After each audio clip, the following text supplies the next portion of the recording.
Welcome to the DIY Goalie podcast, where hosts and goalie coaches Nathan Park and Connor Monday share their insights on how to become a better goalie. Goalies, how are you doing today? Welcome back to another episode of the DIY Goalie podcast, presented by True North Goaltending. It is just me, Nathan, today in the driver's seat. We've kind of been going through the last couple of weeks of a super busy stretch here. I know Connor's also working today at his regular job since, unfortunately we're not at the point yet that this is paying the bills full time, but that's okay.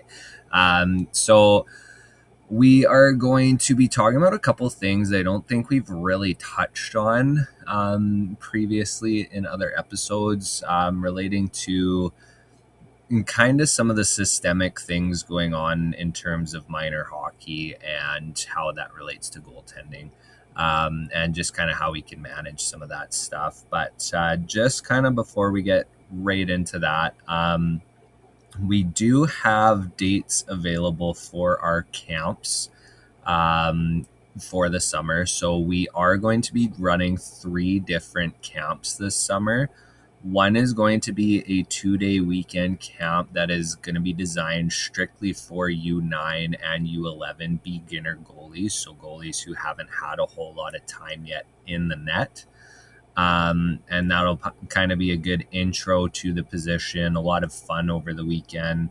We are going to also be including a presentation for goalie parents, as a lot of them are kind of dealing with this for the first time and aren't really sure how to go about being a goalie parent and what the best things are for their goalies and kind of how to do that. So that is going to be August 8th and 9th. We are also going to be running our full week goalie camp right after that, so the week of August 10th to 14th. And that'll be our one for hockey goalies related to any age or skill level kind of above that beginner level that we're tackling in the weekend. And then we're going to be doing a 3-day camp over a Friday, Saturday, Sunday for ringette goalies this year too, August 21st to 23rd. So we do have all our dates. All of those will be in Beaumont, just kind of southeast of Edmonton. So those should be up for booking within the next week or so. They might even, if I can get my stuff together by the time this episode airs, hopefully it'll be available for booking, if not shortly thereafter. So if you guys do want to come travel to the Edmonton area, or if you guys are already in the Edmonton area and want a good experience with the goalie camp, come check us out. The last 3 years, our full week-long camps have sold out. So you don't want to wait too long on that. And that'll all be available at truenorthgoaltending.com to book. We will put the link in the show notes as well for our goalie camps. We hope to see a few of you guys out this summer with us, and we always look forward to the camps. It's a busy time, but they always end up being a lot of fun, and we have a good time. We see a lot of progression with the goalies, which is good to see. So we will put that in the show notes, and that will all be available for booking shortly. So getting into the actual, content for the episode this week. So there's 2 things that I kind of wanted to address today. The first one is kind of relating to our young goalies, so kind of the ones that fall into that U9, U11, U7 kind of bracket, I guess. Then the other one is kind of related to what we want to do when it comes to all of the open borders stuff going on, whether it's like minor hockey if you're in the Ontario area, or if it's more of the unsanctioned side of things that is basically a free-for-all. Kind of wanted to go through a few things there. So when it comes to our younger goalies. I have seen a handful of things in some of the goalie parent groups lately. One was related to, I guess, kind of that U7, U9 group, talking about, kids who want to play goalie and who keep asking to play goalie, but because of the way, at least in Canada, I don't know about other places, but at least in Canada, the U7 and the U9 levels, they don't really have full-time goalies yet. U9 kind of gets there a little bit. Usually everybody has to take a turn being goalie at least once. And then from there, I don't know if the rules are still like this, but I know it used to be that you could only have one, or you could only play up to 50% of the time for one kid being a goalie. I don't know if that's still a thing or not, but I'm pretty sure it is. And I'm pretty sure it's still where every kid has to have at least one go with the pads in terms of practice and games. So what this can lead to is it can lead to a couple kids. Normally, there's 1 to 3 kids per team that are really gun-ho to be goalies and they want to be the goalie full-time. But because of the way that U9 is structured, they don't necessarily get the chance to full-time. And then even more so in U7. So U7, there's really no goalies at all whatsoever anyways. So we're slightly kind of dealing with that with our oldest, who is 6. So he's still playing U7. He's constantly bugging us about being a goalie. Mostly, I think, just because he's around it so much. With me coaching goalies, with me having been a goalie, I think that's kind of why he's looking forward to it.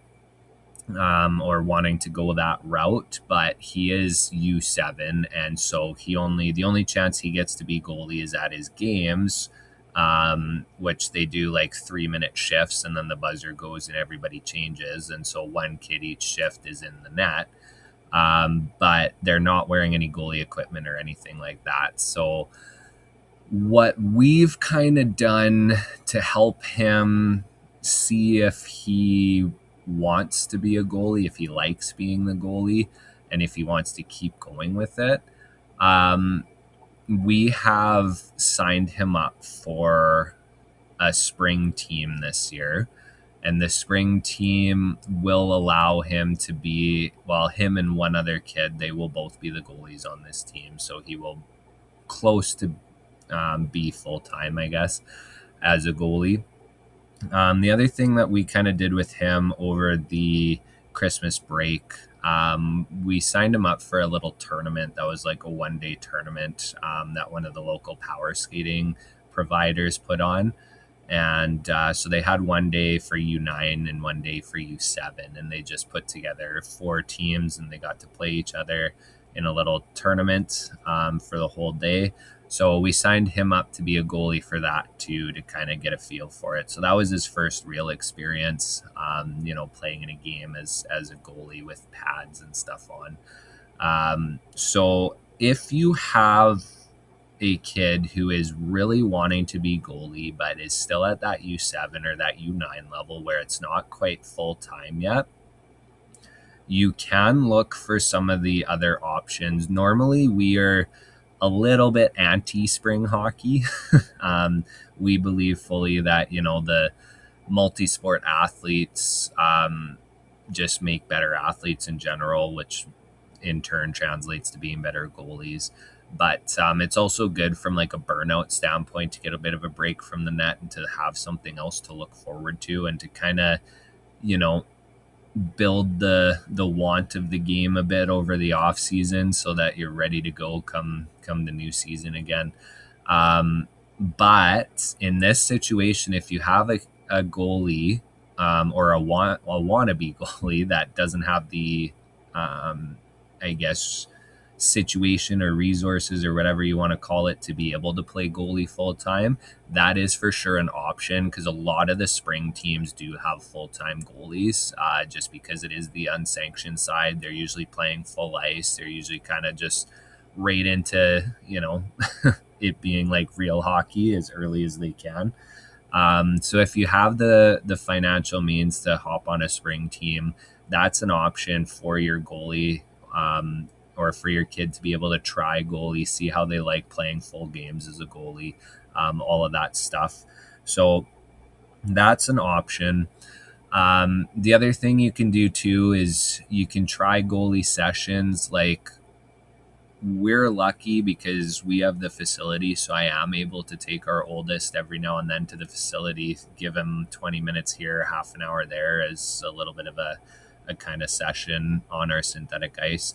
A lot of people don't have that luxury, but you could still go out to another provider, and try and get in to some group sessions or even some private sessions, get some goalie training. That's a good way to see if they really want to do it or not. The other thing you can do too is take them to the outdoor rink, or whatever access you have. You can even do like a stick and puck, like a kid's stick and puck or shinny or something like that, or even a public skate with everything but the stick. They don't like the sticks, but most places I think allow you to bring your goalie gear out and to kind of practice moving around in your gear a little bit, as long as you're not bugging anybody else or in the way. So that's options too if your kid wants to be a goalie but isn't at the level yet. So kind of on a little bit of a different avenue of the same topic. So I was talking, or I guess commenting back and forth with somebody about this. They were talking about how, their goalie seems discouraged. They don't want to go out as a player. All they want to do is be goalie. But because of the U7 or the U9 level, they aren't able to do that all the time yet.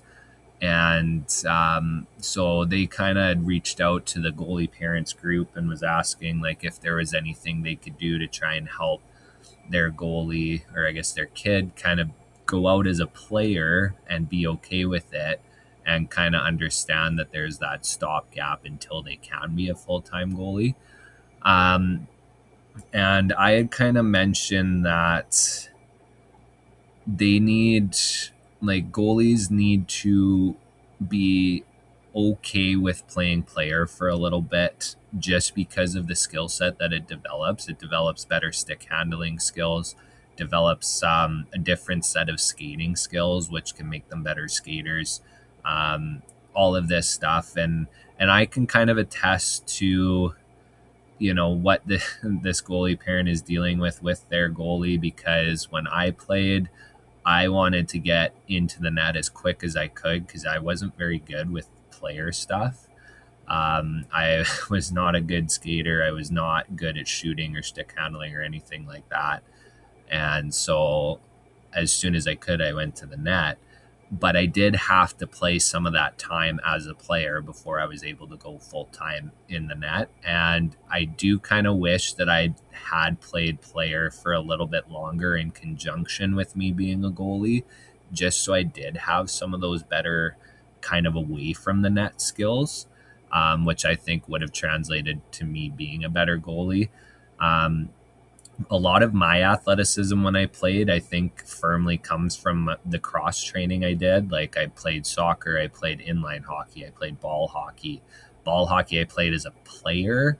I wasn't very good, but it was a bit of an escape from the net, and I kind of wish I had more of that, just to kind of build that skill set. So if you are dealing with a kid who is dead set on being a goalie and does not want to go out there as a player, but they're not in a situation where they can go out there as a goalie full time yet, try and kind of help them understand from that perspective that it's only temporary. They will eventually be able to get full-time goalie, but right now they can't. But it's a great time to be able to work on some of these skills that will help them to be a better goalie down the road as well. And that might kind of help give them the motivation to get out onto the ice as a player. The other thing too is, it's kind of almost the I don't know, the preview, I guess, for what it's like being in the system as a goalie. So, as pretty much every goalie parent that, has been around for a couple of years as a goalie parent knows, pretty much every goalie out there knows, every goalie coach out there knows, the system is not friendly to goalies. The system is not designed to support goalies very well. And this is kind of a good introduction to that, I guess, that it's like, yeah, there isn't a whole lot of encouragement or, a whole lot of push for kids to be goalies early on. Part of that is, like we see, there's no full-time goalies for the kids that want to be full-time goalies at that age. And I totally get, we want every kid to get their chance in net to see if they like it or not. But I find 95 to 99% of the goalies out there, you just kind of knew that they were the ones that were going to be goalies. And you can tell the players that have absolutely no desire. They're just get through my one turn that I have to get through, and then I never want to pick up a set of pads again. So I don't know exactly what the answer is, but I do think the system could probably support those kids a little bit better that do want to actually keep going with the position and keep going as goalies.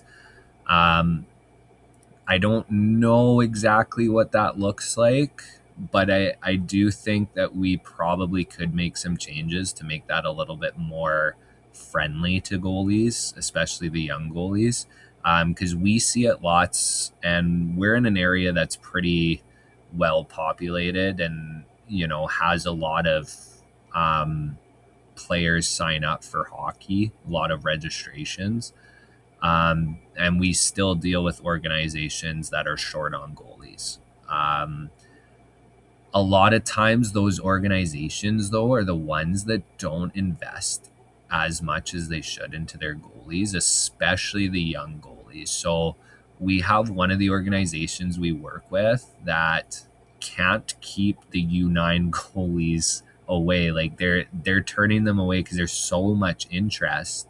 When we do our weekly goalie sessions with them, they open up one spot per U9 team for a kid to come out and do a goalie session, and they have expanded that. So instead of the 6 spots for U9, I think they're up to 8 or 9 spots for U9 now, just to accommodate the demand. And even then, I think there's still a few other kids that would like to come out as well. So I think that's a big one that can really help.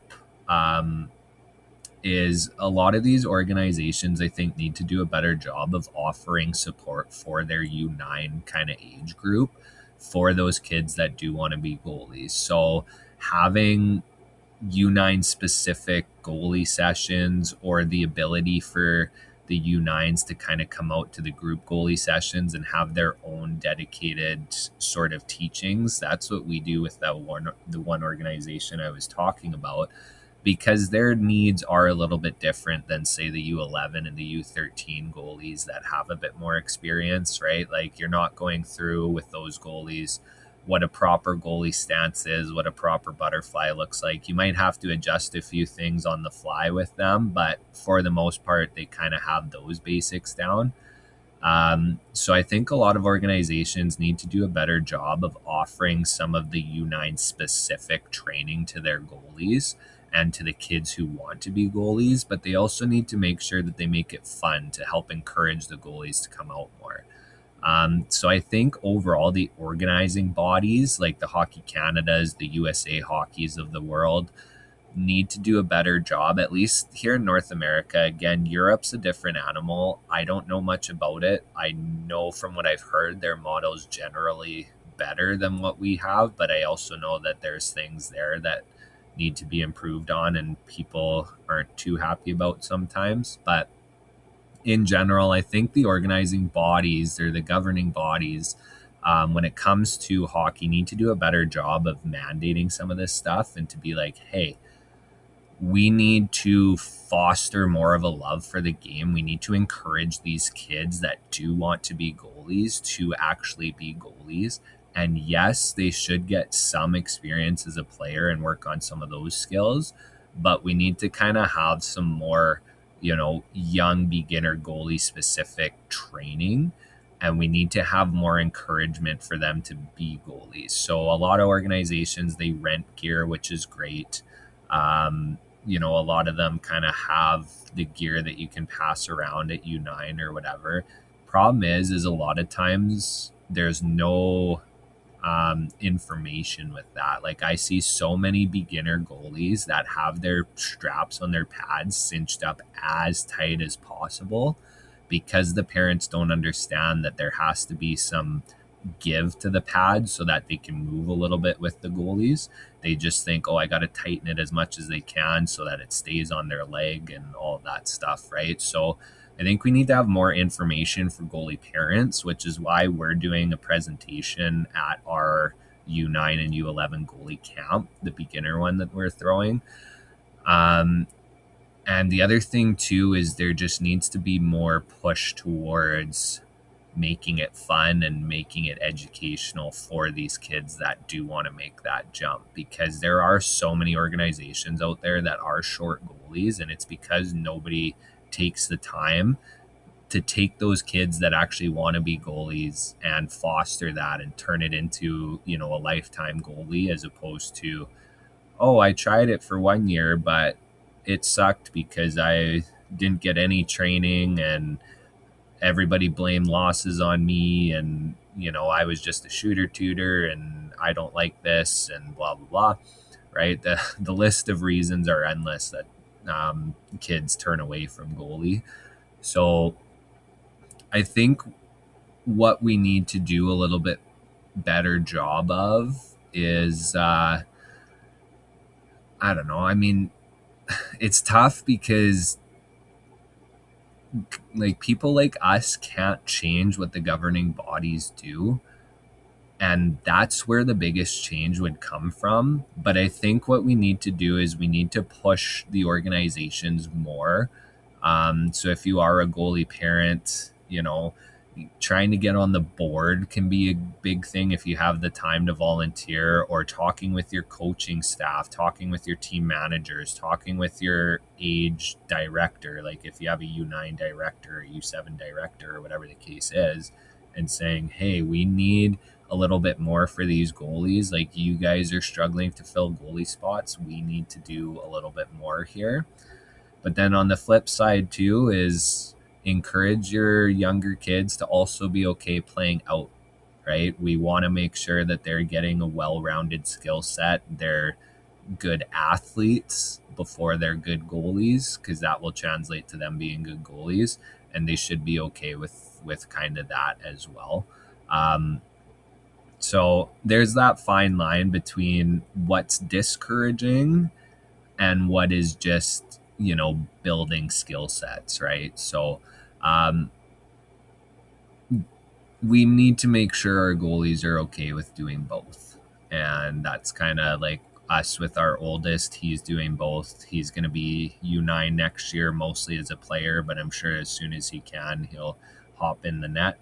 But we've kind of scratched that itch with like spring and that tournament that we did and stuff like that. So there are options for you guys if your goalie just keeps bugging you and they won't do anything else but play the position. As a goalie parent, foster that though, because we need more goalies in the world, and it's, in my opinion, which is probably biased, one of the best positions in sports.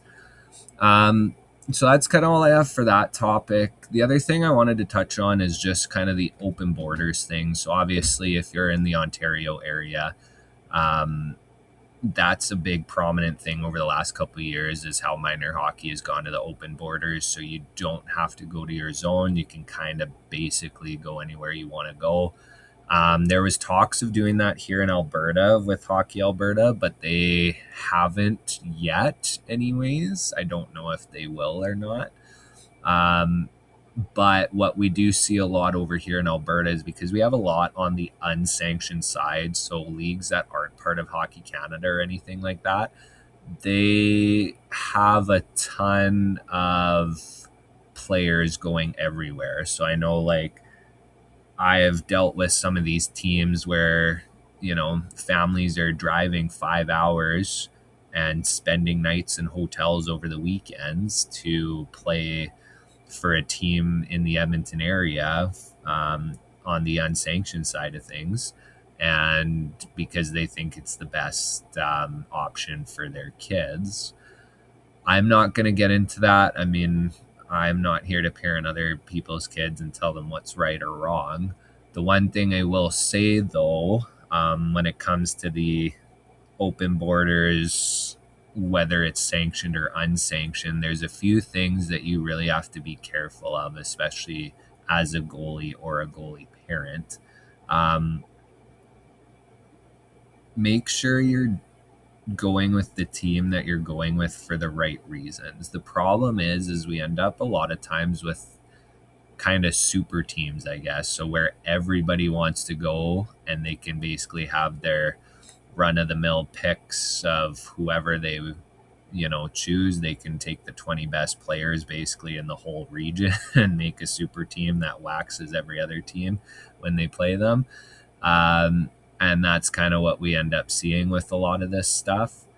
So the problem is well, not just a goalie side, this can be on the player side too, but um, it's a lot of times not actually as good for your development to be on these types of teams, especially as a goalie. Because if you're spending your whole time as a goalie getting 3 shots in a game, and most of the time you're getting a shutout, or maybe every now and then you let in 1 goal on 5 shots, or whatever the case is, that is not going to realistically translate for down the road if you do want to get to the higher levels. Like, how often do you guys see a junior or a college or a professional game that ends up 12-0 and the shots are 72-3, right? Like, it's not very often. It does happen. There are some bad junior teams out there. There are some bad pro teams out there, but for the most part,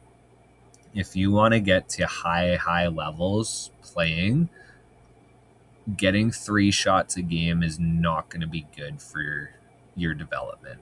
Now, on the flip side of that, getting blown out 14-0 every game isn't either. I do think that that's better than the 3 shots a game for your development, but at the same time, it's tough. Like, it's demoralizing mentally. It's not good to be going through that all the time. Like, it also can create bad habits if your team is that bad and you're trying to overcompensate for everything and do everything yourself as well. So it's also not good. So either end of the spectrum is not good. But the other thing you have to think of too, like when you're trying to pick a team, if you do have open borders or if you are unsanctioned or whatever, the biggest thing I think you need to look for is what do they have to offer for development? So how often are you getting goalie sessions and who is providing the goalie sessions? Do you like them? Are they reputable? Are they good? And then the other thing is playing time. Like, are you going to a team that has recruited who they believe is the top goalie of the age group in the area, and they plan to ride him or her 95% of the time, right? And that leaves you to have one start maybe every 10, 20 games, whatever. Maybe you only get in 5 games the whole time. Is that better for your development, or is it better to find a team that's more 50-50, or maybe you even get 60% of the starts, like a 60-40 or something like that, right? That's another thing you got to think of too, because a lot of parents, they chase these high-end super programs that they're like, it's like it's like a status thing. They can say, hey, my kid plays on this team and they're 31-0 this year, and wow, my kid must be amazing. And then the other parents are like, wow, that does sound amazing. But then when push comes to shove and you get to the high levels and they start facing some adversity, they don't know how to deal with it because they haven't faced any adversity whatsoever up until that point. So the status doesn't really matter. The vicariously living through your kid as a parent doesn't really matter. Like, the big thing that matters is development. And so development happens from playing time. You need playing time in games to be able to get good at playing games. And then practice development. What are you getting on the ice? And how often are you getting that? How good is the practice structure? Like, are you walking into a team that does nothing but flow drills or 5-on-0 drills the whole time? Or are you going on a team where the coach likes to do, you know, battle drills and do small area games and do structured, odd man rushes and systems? And do they involve their goalies in their practice with, breakouts and stuff like that, right? So these are the kind of things you got to think of when you pick a team. Like, just picking based off results and how good they're going to be sometimes can actually be the worst thing for you. Then the other thing too, and we've kind of talked about this before, but you want to find something that's a good fit too, right? Because I know that I know Connor's not here, and so I'm shocked that I'm going to be mentioning this, but I'm going to talk about the Stu Skinner trade with Tristan Jarry, where sometimes it's all a matter of fit, right? So in terms of Stu Skinner's side of things, like, he needed to get out of Edmonton. He needed to get a fresh start, a position or a team, I guess, a situation where there is a lot less pressure, because the fans in Edmonton, the media in Edmonton, they can all be a little bit ruthless, let's be honest. And so for him, that kind of fresh start, I think, is good. And then same thing with Jarry. Like, Jarry kind of needed a fresh start too out of Pittsburgh. And to me, even though I don't think Jarry is a better goalie overall than Skinner, I do think he's a better fit for the Oilers playing style. Like, Stu is one that he's very good positionally, but he doesn't move well laterally, and kind of the stuff that Edmonton gives up is a lot more, lateral chances, high slot shots, that sort of stuff. And it seemed that Stu just got himself behind the play a lot, that it seems like Jarry and Ingram too, that he's been playing well, but it seems that those guys kind of seem to be better suited for the chances the Oilers give up. And so that's another thing to consider when you're thinking about picking a team as well, if you're in a situation that you kind of get to pick. Thinking about their playing style, your goalie's playing style, what's going to set them up for success. And this works for junior too. This works for colleges and whatever. If you're fortunate enough to have a couple junior teams reaching out to you, or a couple college teams reaching out to you, you got to think of more than just how good they are. You got to think of, how much does this situation present me with the opportunity for success? Do I get to develop really good over the season? Do I get to look good because I'm in a situation that fits my skill set? Do I like the coach? These are kind of things that you got to think of when we're picking them, because I find too many parents and too many players just kind of try and get on the very best team possible, and sometimes that's not the best way to go. I personally think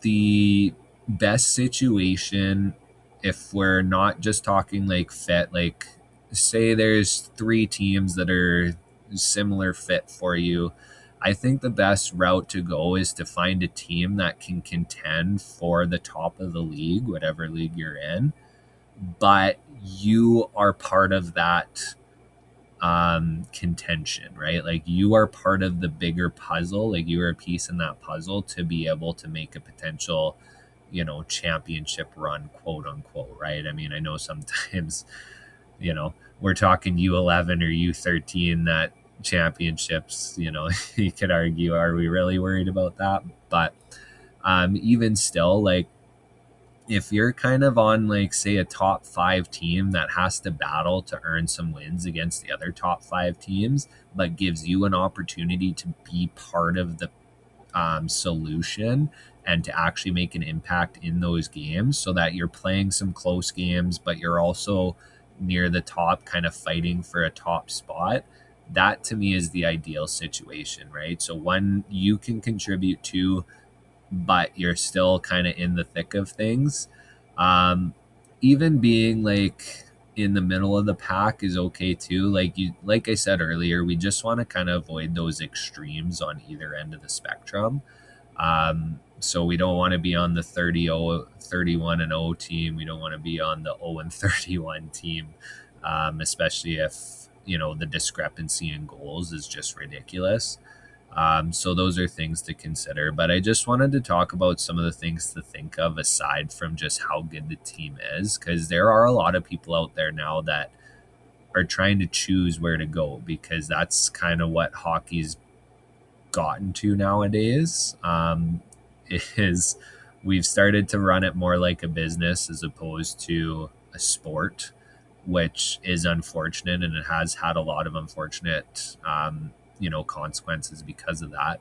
But we need to still, I think, have an approach as best we can as to what is the best way to get development. How can me, or how can my kid, whatever the situation is, how can we get as good as we can, given our situation? And I think that's kind of what gets lost a lot, is we're gonna have kids that their ceiling might only be, tier 2 U18, and that's perfectly fine. If they're having fun, if they're continuing to get better, if they're kind of, fueling their competitive fire a little bit, then that's great. That's really all that matters. So I think we need to have less of a results oriented approach, and we need to have more of a development oriented approach. And I think if you go about it that way, you should have no problems, I guess. I shouldn't say no problems, but you should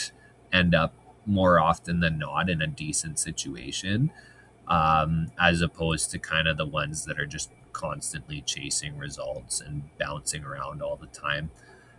So yeah, I do think the professionalism, or the professionalization, I should say, of young minor hockey, we need to take a couple steps back on that. And that kind of starts with the parents, because, the parents, I guess, are the customers. So these programs, especially the unsanctioned ones that are more pay to play, so to speak, if that's the way you want to word it, they won't exist if people don't give them the money.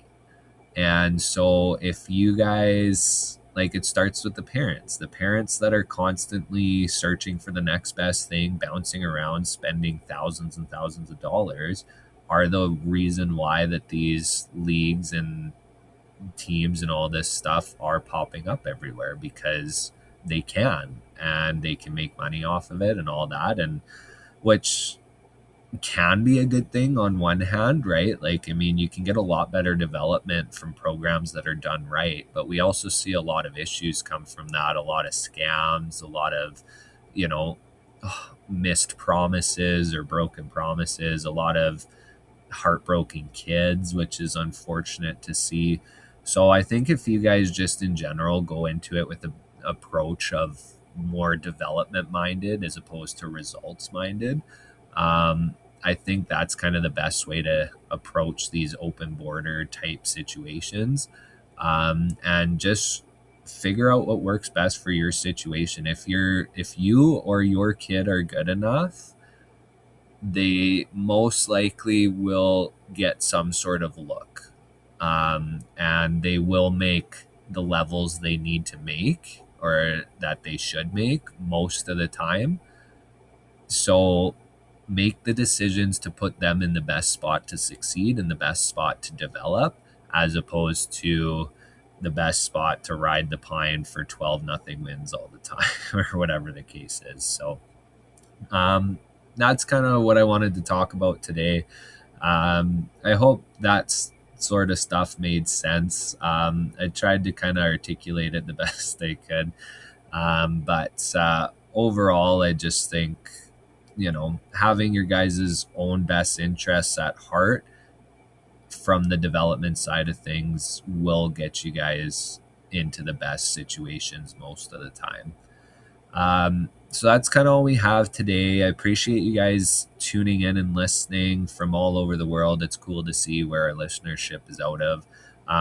You guys can head to truenorthgoaltending.com, and that's where you can book sessions with us if you are in the Edmonton area, or if you want to book any virtual services with us. So our remote goalie sessions, our mentorship calls, our video breakdowns, all of that stuff we can do. I don't have the remote goalie sessions up yet on the website, but I will put the link again into the show notes if that's something you want to do for our intake form. Soon that will be on the website, rolled out as a fully functional service, but still kind of working out some stuff on that. The other thing too, if you guys, like I said, want to check out our camps, I will put the link for the camps in the show notes, and you guys can see if that works for you guys. As always, you can reach out to Goalies at truenorthgoaltending.com if you guys have any questions about anything. If you want a question on the podcast, if you just want, question about the position or about our services or anything like that, please reach out. The best thing for us, if you like the show, share it with another goalie, share it on your Facebook page or in your goalie parents group or whatever it is.